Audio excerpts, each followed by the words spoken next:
Imbozvibvunza chichanga chaita ndikude chakonzeresa ndikufunge after pesa ndakutotangidza zvandandapedza torerwa pandandafenza ukufila se hazvisi kutambirika hazvisi kutambirika ukufila se hazvisi kutambirika hazvisi kutambirika saka ukufila se hazvisi kutambirika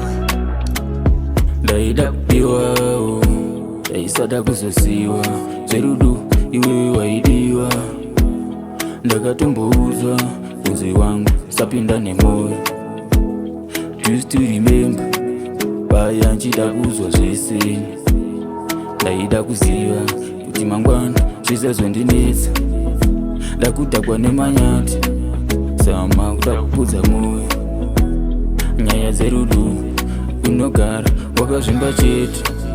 hazvisi kutambirika ukufila se hazvisi kutambirika